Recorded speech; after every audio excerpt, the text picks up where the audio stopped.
حضور نبی کریم علیہ السلام کو خالق کائنات رب لم یزل نے ہر اعتبار سے، ہر لحاظ سے بے مثل اور بے مثال بنایا ہے۔ حضور نبی کریم علیہ السلام کی ذات گرامی آپ اصل کے اعتبار سے بھی بے مثل اور بے مثال ہیں، نسل بھی آپ کی بے مثل اور بے مثال ہے۔ حضرت آدم علیہ السلام سے لے کر حضرت عبداللہ تک اور حضرت حوا سے لے کر حضرت آمنہ سلام اللہ علیہا تک تمام کی تمام سب کی گردنیں کسی غیر کے سامنے نہیں بلکہ پروردگار کے سامنے ہی جھکی ہیں۔ اصل کے اعتبار سے دیکھا جائے تو حضور نبی کریم علیہ السلام بے مثل بے مثال ہیں، اور اگر نسل دیکھی جائے تو حضور کی نسل بھی بے مثل بے مثال ہے۔ قرآن میں رب ارشاد فرماتا ہے انما یرید اللہ لیذھب عنکم الرجس اہل البیت ویطہرکم تطہیرا۔ اے نبی کے گھر والوں، تم کو رب نے رجس سے، نجاست سے دور کر دیا ہے، یعنی جہاں رجس ہوگی وہاں حضور کی اہل بیت نہیں ہوگی، اور جہاں اہل بیت ہوگی وہاں رجس نہیں ہوگی۔ اور انسان کا دل کا بغض یہ بھی ایک پالیدی ہے، انسان کے دل کا بغض جو ہے یہ بھی ایک پالیدی ہے، اور جس دل کے اندر صدیق و عمر کا بغض ہوتا ہے وہاں ان پاک ہستیوں کا گزر ہی نہیں ہوتا ہے۔ صدیق و عمر کا، عثمان و علی کا دل کے اندر محبت ہوگی تو اہل بیت اطہار کی محبت بھی دلوں کے اندر سما جائے گی۔ رجس کا معنی گمراہی بھی ہے،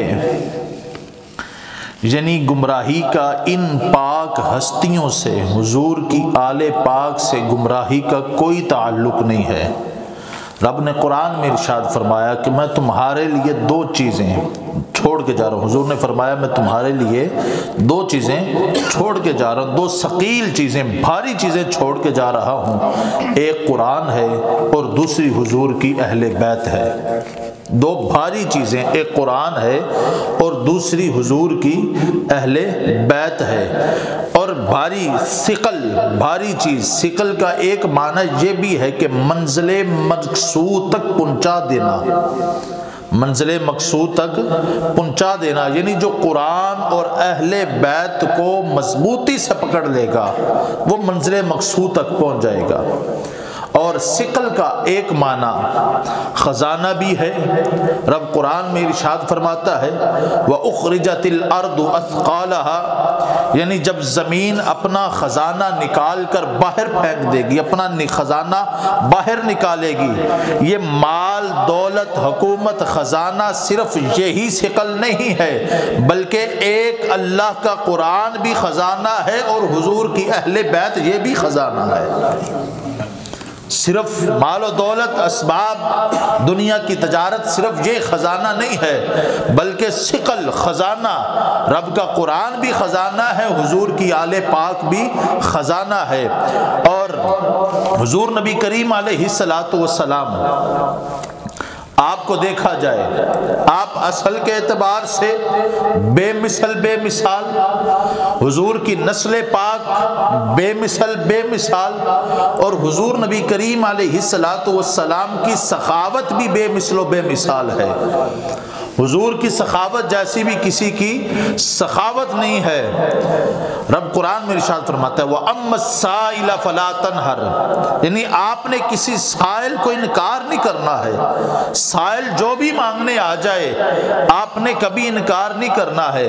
حضرت علی المرتضیٰ شیر خدا رضی اللہ تعالی عنہ آپ ارشاد فرماتے ہیں حضور نبی کریم علیہ السلام کے پاس لینے والا آتا ہے، حضور نے کبھی انکار نہیں کیا، کچھ نہ کچھ عطا ضرور کیا ہے، اور ہر سوالی، ہر جو سخی ہوتا ہے سوالی کو دیکھ کر خیرات دیتا ہے۔ جتنے بھی سخی ہیں وہ پہلے دیکھیں گے سوالی کیسا ہے، سوال کرنے والا کیسا ہے۔ کوئی عام ہے کمزور ہے تو اس کو تھوڑی خیرات دیں گے، کوئی اگر بڑا شخص سوال کر رہا ہے تو اس کے حساب سے خیرات بھی بدلتی جائے گی۔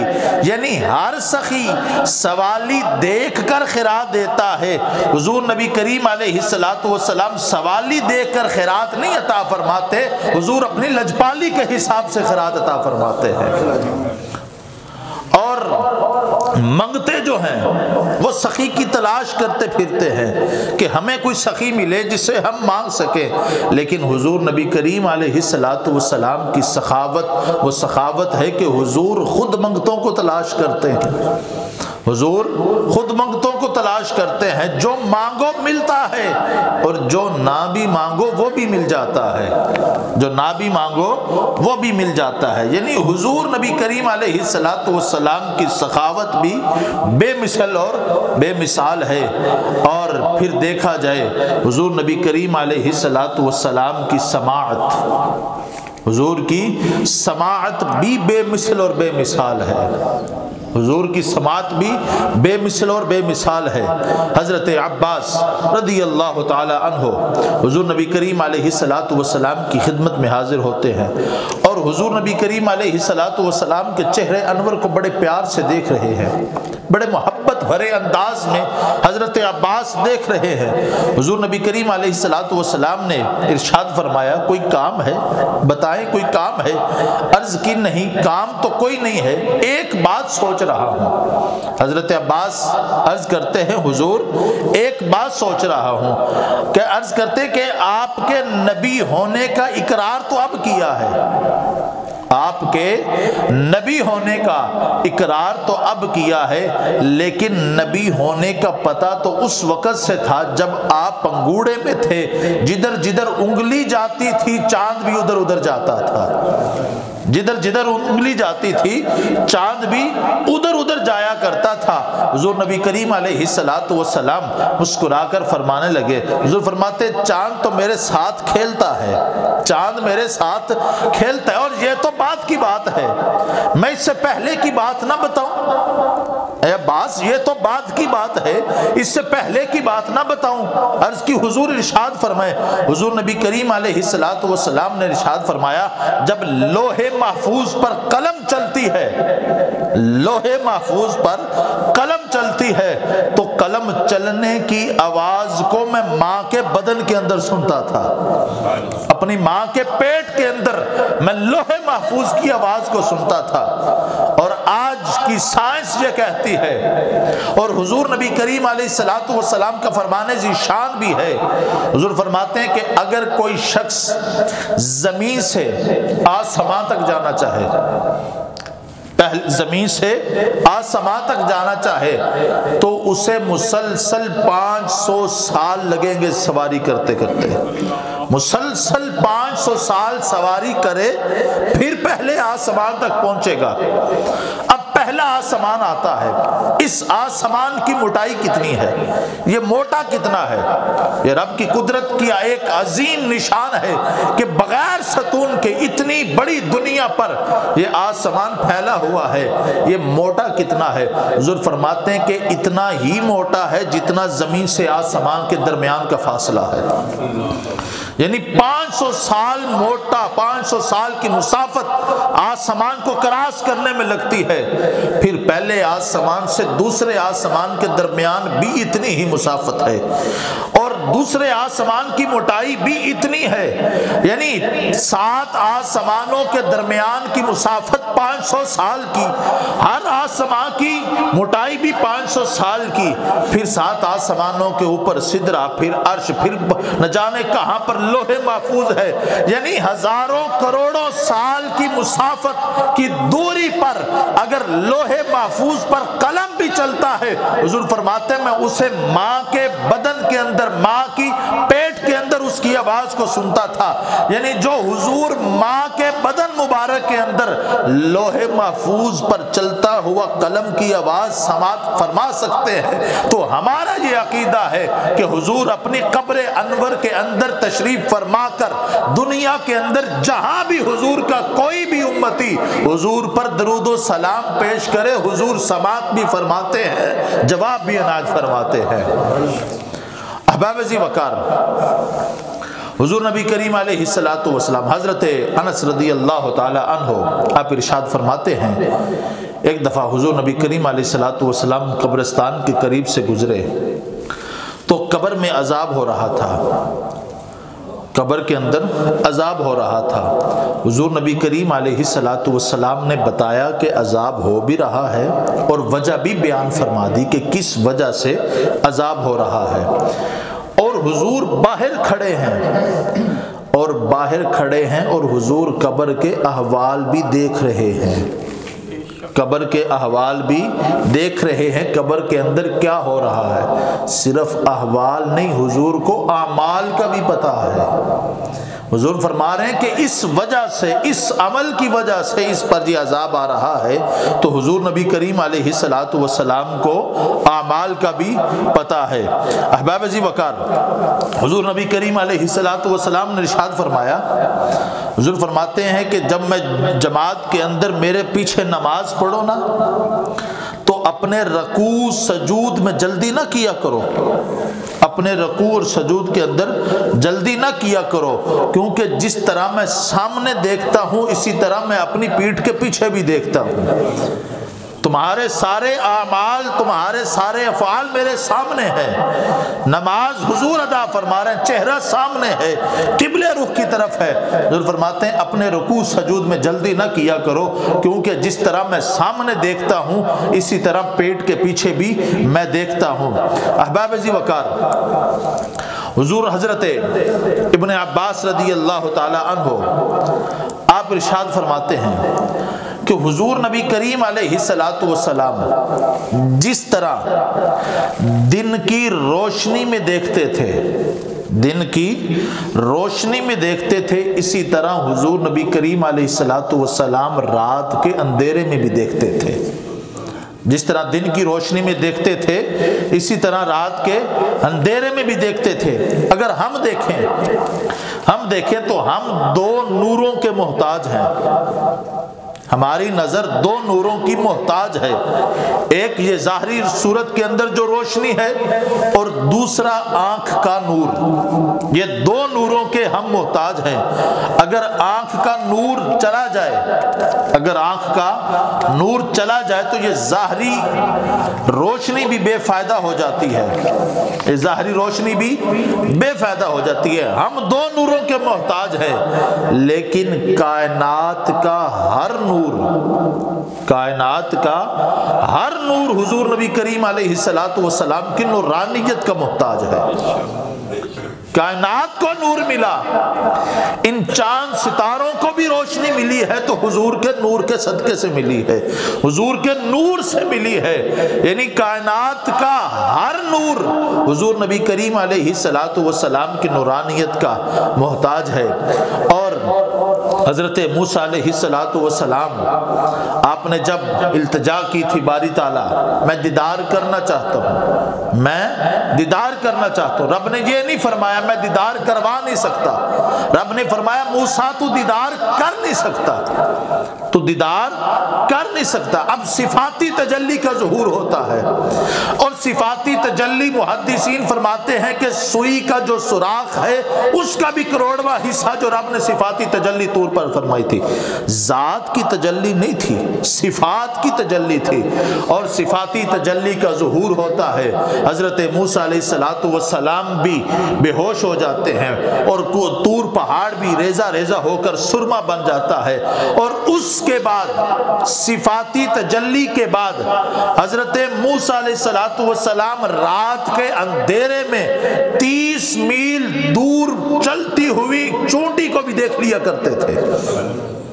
30 میل دور رات کے اندھیرے کے اندر چلتی ہوئی چونٹی کو حضرت موسیٰ علیہ السلام دیکھ لیا کرتے تھے۔ یہ تو صفاتی تجلی کا ظہور تھا، لیکن معراج کی رات ہے، حضور نبی کریم علیہ السلام نے رب کی صفات کا دیدار نہیں کیا، رب کی ذات کا دیدار کیا ہے۔ تو رب کیا فرما رہا ہے؟ ما زاغ البصر وما طغی، کہ کیسی آنکھ ہے کہ پلک جھپک ہی نہیں رہی ہے، دیدار کرتی ہی جا رہی ہے، کرتی ہی جا رہی ہے۔ یعنی حضرت موسیٰ صفاتی تجلی کا دیدار کریں تو رات کے اندھیرے کے اندر، اندھیری رات کے اندر 30 میل دور کی مسافت پر چلتی ہوئی پتھر پر چونٹی کو دیکھ سکتے ہیں، تو پھر وہ اندازہ لگائیں کہ حضور نبی کریم علیہ السلام نے اپنی آنکھوں کے ساتھ، سر کی آنکھوں کے ساتھ جب رب کی ذات کا دیدار کیا ہے، تو پھر حضور کی نگاہ کا عالم کیا ہوگا؟ حضور نبی کریم علیہ السلام کی نگاہ کا عالم کیا ہوگا؟ اسی طرح جس طرح حضور کی اصل بے مثال ہے، حضور کی آل پاک بے مثال ہے، حضور نبی کریم علیہ السلام کی سخاوت بے مثال ہے، حضور نبی کریم علیہ السلام کی سماعت بے مثال ہے، اسی طرح حضور نبی کریم علیہ السلام کی بصارت بھی بے مثال ہے۔ حضور نبی کریم علیہ السلام کی بصارت بھی بے مثال ہے۔ حضرت عمر فاروق رضی اللہ تعالی عنہ، آپ کے دور خلافت کے اندر آپ نے ایک لشکر بھیجا جنگ کے لیے۔ اب لشکر دور گیا ہوا تھا، 1 ماہ جانے کی مسافت ہے، 1 ماہ آنے کی مسافت ہے، 2 ماہ کی مسافت پر دور لشکر جنگ کر رہا ہے، اور حضرت عمر فاروق رضی اللہ تعالی عنہ جمعے کا خطبہ مدینہ شریف میں فرما رہے ہیں، اور خطبے کے دوران فرماتے ہیں، یا ساریۃ الجبل، اے ساریہ پہاڑ کے پیچھے کی طرف توجہ کر۔ اب سامعین حیران ہے کہ حضرت عمر نے خطبے کے دوران یہ کوئی سیاق و سباق نہیں، ساریہ تو لشکر کا امیر بنا کے بھیجا، وہ تو 1 ماہ دور کی مسافت پر جنگ لڑ رہا ہے، اور حضرت عمر مدینے میں بیٹھے ہیں، اور مدینے میں کھڑے ہو کر یہ بتا رہے ساریہ پہاڑ کے پیچھے کا رخ کرو۔ اب جب واپس آتا ہے لشکر، پوچھا گیا کہ کیا کوئی ماجرا پیش آیا؟ انہوں نے کہا ہمیں شکست ہونے لگی تھی، تو حضرت عمر کی غیب سے آواز ہمیں سنائی دی، تو ہم نے پہاڑ کے پیچھے کی طرف رخ کیا، تو اللہ نے ہمیں فتح عطا فرمائی۔ حضور کے غلاموں کی یہ شان ہے کہ حضور کے غلام بھی اتنی دور کے مسافت کو دیکھ رہے ہیں اور بتا رہے ہیں تمہارے اعمال کے پہاڑ کے پیچھے کی طرف توجہ کرو۔ تو حضور کے غلاموں کی یہ شان ہے، تو پھر سرکار کی شان کا عالم کیا ہوگا؟ سرکار کی شان کا عالم کیا ہوگا؟ رب نے قرآن مجید کے اندر ارشاد فرمایا، وَإِنَّكَ لَعَلَىٰ خُلُقٍ عَظِيمٍ وَإِنَّكَ لَعَلَىٰ خُلُقٍ عَظِيمٍ۔ ہر انسان کی سیرت کے اندر، ہر انسان کے کردار کے اندر، ہر انسان کے افعال کے اندر کچھ نہ کچھ کمی رہ جاتی ہے، کچھ نہ کچھ کمی رہ جاتی ہے، رہ سکتی ہے۔ اس کی عدالت کے اندر ہی ہو سکتا ہے کمی رہ جائے، اس کی صداقت کے اندر ہو سکتا ہے کمی آ جائے، اس کے تحمل کے اندر ہو سکتا ہے کمی آ جائے، اس کی بردباری کے اندر ہو سکتا ہے کمی آ جائے، اس کے مزاج کے اندر ہو سکتا ہے کوئی کمی آ جائے۔ ہر انسان کی اخلاق کے اندر کمی آ سکتی ہے، لیکن رب کائنات نے حضور نبی کریم علیہ السلام کو خلق عظیم عطا فرمایا ہے۔ وَإِنَّكَ لَعَلَىٰ خُلُقٍ عَظِيمٍ، یعنی حضور نبی کریم علیہ السلام کی عدالت کے اندر، صداقت کے اندر، تحمل کے اندر، بردباری کے اندر، مزاج کے اندر، نرمی کے اندر، کسی اعتبار سے بھی حضور نبی کریم علیہ السلام کی ذات اقدس کے اندر کوئی کمی نہیں ہے، کیونکہ رب نے حضور کے اخلاق کو وَإِنَّكَ لَعَلَىٰ خُلُقٍ عَظِيمٍ عطا فرمایا ہے۔ خلق عظیم کا درجہ حضور نبی کریم علیہ السلام نے ارشاد فرمایا۔ حضرت اما عائشہ صدیقہ رضی اللہ تعالی عنہا سے پوچھا گیا حضور نبی کریم علیہ السلام کی سیرت کیسی تھی؟ حضور نبی کریم علیہ السلام کی سیرت کیسی تھی؟ تو آپ عرض کرتی ہیں کہ تو نے رب کا قرآن نہیں پڑھا؟ کہ تو نے رب کا قرآن نہیں پڑھا؟ کانا خلق القرآن، کہ تو نے رب کا قرآن نہیں پڑھا؟ یعنی حضور کی سخاوت، حضور کی سیرت، حضور کا عدل، حضور کا تحمل، حضور کی گفتار، حضور کا علم، حضور نبی کریم علیہ السلام کے تمام اخلاق کو تو دیکھنا چاہتا ہے تو تو قرآن کو پڑھ، جیسے جیسے قرآن کی آیت تجھے نظر آئے گی ویسے ویسے حضور نبی کریم علیہ السلام کی سیرت بھی تجھے نظر آئے گی۔ وہ کسی شاعر نے کیا ہی خوب کہا تھا، یا محمد محمد میں کہتا رہا، نور کے موتیوں کی لڑی بن گئی، آیتوں سے ملاتا رہا آیتیں، آیتوں سے ملاتا رہا آیتیں، پھر جو دیکھا تو نعت نبی بن گئی، پھر جو دیکھا تو نعت نبی بن گئی۔ جس طرح قرآن کریم کے اندر کوئی نقص نہیں ہے، کوئی عیب نہیں ہے، قرآن بے مثل و بے مثال ہے، اسی طرح حضور نبی کریم علیہ السلام کے اخلاق کے اندر، حضور کے کردار کے اندر، حضور کی سیرت کے اندر، حضور کے عدل کے اندر، حضور کی گفتار کے اندر، حضور کی چال کے اندر، ساری کی ساری سیرت کے اندر جس طرح قرآن بے مثل و بے مثال ہے، اس طرح مصطفیٰ کی ذات بھی بے مثل و بے مثال ہے۔ حضور نبی کریم علیہ السلام کی ذات بھی بے مثل و بے مثال ہے۔ پھر بات صرف جہاں تک نہیں، آگے رب قرآن کریم کے اندر حضور نبی کریم علیہ السلام کے حسن کو بھی مثل و بے مثال بیان فرما رہا ہے۔ حضور کا حسن بھی بے مثل ہے، بے مثال ہے۔ رب قرآن کے اندر چہرے مصطفیٰ کی قسمیں اٹھا رہا ہے، حضور کے چہرے کی قسمیں، کہیں والضحیٰ فرما رہا ہے، سینے کی قسم کہیں علم نشرح فرما رہا ہے، اور کبھی حضور کے صحرے کی قسمیں اٹھا رہا ہے، کبھی یاسین فرما رہا ہے، کہیں والتین فرما رہا ہے، اور کہیں یا ایھا المزمل فرماتا ہے، کہیں یا ایھا المدثر فرما رہا ہے۔ رب قرآن کے اندر قسمیں اٹھا اٹھا کر بتا رہا ہے کہ دنیا والوں، میں قرآن میں قسمیں کھا کر بتا رہا ہوں کہ میرے مصطفیٰ کا حسن بھی بے مثل بے مثال ہے، میرے مصطفیٰ کا چہرہ انور بھی بے مثال ہے، میرے مصطفیٰ کی زلفیں ہیں تو وہ بھی بے مثال ہے، اور میرے مصطفیٰ کا ہر افعال بے مثال ہے، حتیٰ کہ ساری کی ساری ذات ہی بے مثل و بے مثال ہے۔ احباب ذی وقار، حضرت یوسف علیہ السلام بھی بڑے حسین تھے۔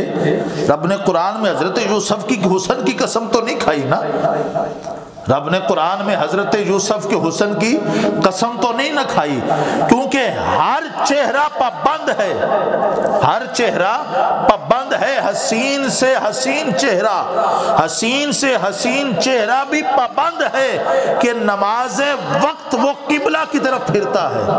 جتنا بھی حسین ہو کائنات کے اندر، جو بھی ہو، اپنا حسن لیا پھرتا ہوگا، ہر سے حسین چہرہ جو ہے وہ اس چیز کا پابند ہے کہ وقت نماز اپنا چہرہ قبلہ کی طرف پھیرتا ہے، لیکن حضور نبی کریم علیہ السلام کی ذات اقدس کا وہ واحد عظیم چہرہ ہے کہ رب قبلہ ادھر پھیر دیتا ہے جدھر رخ مصطفیٰ پھر جایا کرتا ہے۔ رب قبلہ ہی ادھر پھیر دیا کرتا ہے۔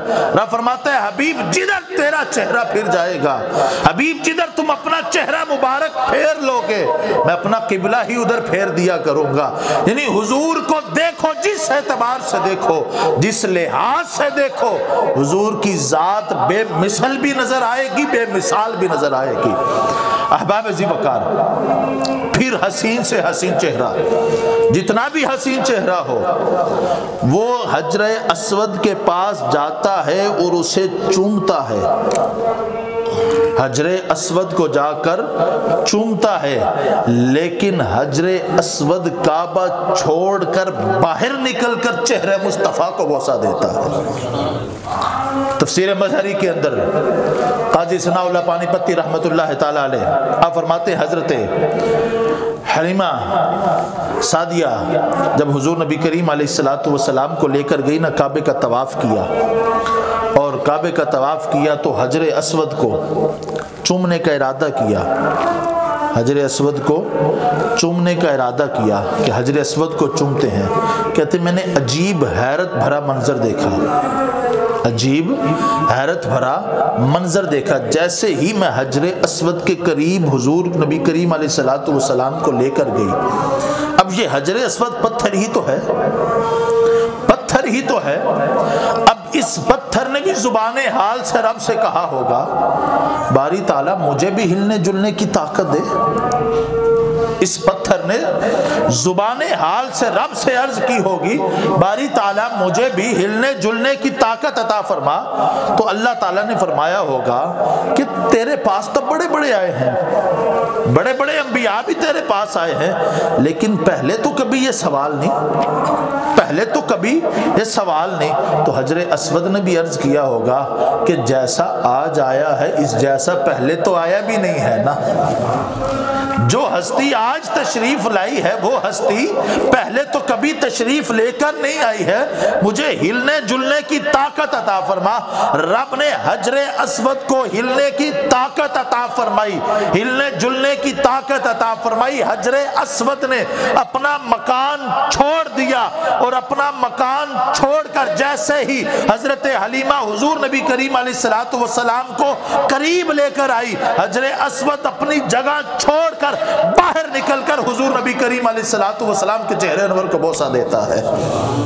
احباب ذی وقار، حضور نبی کریم علیہ السلام کہ چہرے انور کو بوسہ دینا، حجر اسود اپنی جگہ سے باہر نکل کر بتا رہا ہے کہ کائنات والو یہ ہستی جو ہے یہ بے مثل اور بے مثال ہستی، بے مثل اور بے مثال ہستی ہے۔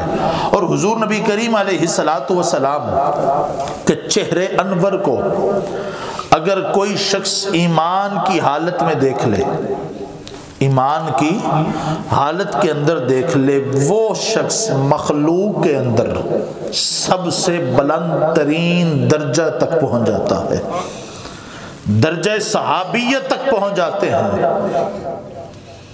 جو حضور نبی کریم علیہ السلام کے چہرے پاک کو ایمان کی حالت کے اندر دیکھ لیتے ہیں۔ ایک دفعہ ابو لہب نے جب حضور نبی کریم علیہ السلام کے چہرے پاک کو دیکھا نا، تو نعوذ باللہ کہنے لگا کہ آپ جیسا بدصورت میں نے نہیں دیکھا۔ اس نعوذ باللہ نے یہ کہا کہ آپ جیسا بدصورت میں نے نہیں دیکھا۔ حضور نے فرمایا صدقتا، تو نے سچ کہا ہے، تو نے سچ کہا ہے۔ صحابہ بڑے حیران پریشان ہوئے کہ کیا ماجرا ہے، حضور وہ بکواس کر رہا ہے، وہ نعوذ باللہ کہہ رہا ہے کہ آپ جیسا بدصورت میں نے نہیں دیکھا ہے۔ آپ فرما رہے ہیں صدقتا، تو نے سچ کہا۔ حضور نبی کریم علیہ السلام فرماتے ہیں رب نے میرے چہرے کو آئینہ بنایا ہے، اس نے میرے چہرے میں اپنی شکل دیکھی ہے اور اپنے بارے میں یہ کہا ہے کہ میں نے اپنے جیسا بدصورت دیکھا ہی کوئی نہیں ہے، میں نے اپنے جیسا کوئی بدصورت ہی کوئی نہیں دیکھا ہے۔ یہ حضور نبی کریم علیہ السلام کا چہرہ پاک تو سب سے حسین ہے، کائنات میں حضور جیسا حسین چہرہ کوئی نہیں ہے۔ حضرت جابر رضی اللہ تعالی عنہ آپ عرض کرتے ہیں ایک رات حضور نبی کریم علیہ السلام 14ویں کی چاند 14ویں رات تھی، حضور آرام فرما تھے، حضور آرام فرما تھے، اور میں کبھی حضور کے رخ انور کو دیکھتا، حضور نبی کریم علیہ السلام کے رخ انور کو دیکھتا، اور کبھی آسمان کے اوپر چمکتا ہوا 14ویں کے چاند کو دیکھتا، اور میں یہ اندازہ لگا رہا تھا کہ حسین دونوں ہیں، ایک چاند آسمانوں پر ہے جو روشنیاں بکھیر رہا ہے، اور ایک چاند جو یہاں آرام فرما رہا ہے، یہ ساری کائنات میں نور بکھیر رہا ہے، حسین کون سا ہے؟ ان دونوں میں حسین و جمیل چاند کون سا ہے؟ حضرت جابر بالآخر اس نتیجے پر پہنچتے ہیں، کہتے ہیں آسمان پہ چمکتے ہوئے چاند، تیرے رخسار کے اندر داغ ہے، تجھ میں داغ ہے، لیکن یہ چاند جو اس زمین پر آرام فرما رہا ہے، جو اس زمین پر رحم فرما ہو کر ساری کائنات کو نور بکھیر رہا ہے، اس کے چہرے پاک پر کوئی چاند کوئی داغ نہیں ہے۔ اے 14ویں کے چاند، تجھ سے بھی حسین یہ چاند ہے، تجھ سے بھی حسین یہ چاند ہے۔ صاحبو، رب نے مصطفیٰ کریم علیہ السلام کو شان وہ عطا فرمائی ہے۔ حضور نبی کریم علیہ السلام کی ذات اقدس ہر اعتبار سے بے مثل بے مثال ہے، بس ہمیں دعا یہی ہے کہ رب کائنات ہمیں حضور نبی کریم علیہ السلام سے والہانہ عشق اور محبت عطا فرمائے۔ وآخر دعوانا ان الحمد للہ رب العالمین۔